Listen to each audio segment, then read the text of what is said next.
গতকালকার ঘটনাটার জন্য আমি লজ্জিত। আমি রাগের মাথায় তোমাদের সাথে অনেক বেয়াদবি করে ফেলছি।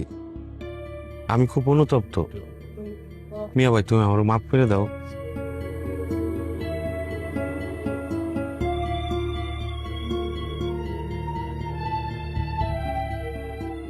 নিজের ভুল বুঝতে পারছো, এটাই বড় কথা। অনুতপ্ত হইতেছ, কিন্তু তুমি যেটা করছো এটা ভুল না, অন্যায়। তবে তুমি তোমার শাশুড়ি আর বউয়ের কথায় বাড়ির মুরব্বীদের সাথে যে বেয়াদবি করছো সেটা ক্ষমার অযোগ্য। কিন্তু তারপরেও তুমি আমার কলিজার টুকরা ছোট ভাই, তোমারে তো ক্ষমা না করে পারা যায় না। গাছের গোড়া কাইটা আগায় পানি ঢাললে কোনো লাভ নাই।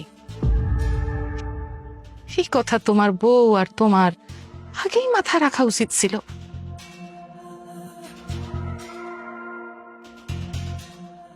আম্মা, ভাইজান, আমরা না বুঝে অন্যায় করে ফেলছি। আমাদের আমাদের ক্ষমা করে দেন। তোমরা আমার সন্তান, যত অন্যায় করো না কেন, ক্ষমা না করে তার পারবো না। তবে এমন ভুল যেন আর কোনোদিন না হয় বাপ। জি আম্মা, এমন ভুল আর হবে না। একটা কথা শোনো, দেখো তুমি বা তোমার মা যে সমস্ত কুপরামর্শ দেয় সুজনের কানে, সেগুলাতে অনেক আগে একটু চিন্তা করে দেখো যে সুজনরে কিন্তু বিদেশে পাঠানো হয়েছে আমাদের টাকায়, আমার আব্বার টাকায়, তোমাদের ফ্যামিলির টাকায় না, তোমার মায়ের টাকায় না। সুতরাং সুজনের উপর প্রথম অধিকার আমাদের পরিবারের, অন্য কারোই না। তোমার মায়ের তো নাই।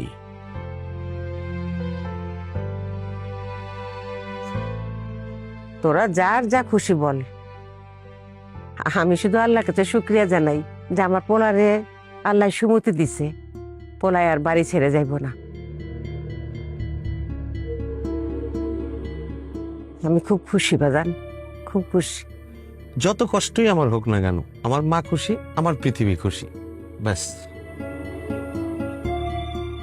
ভাইজান, আমরা কি আর কয়টা দিন থাকবো না?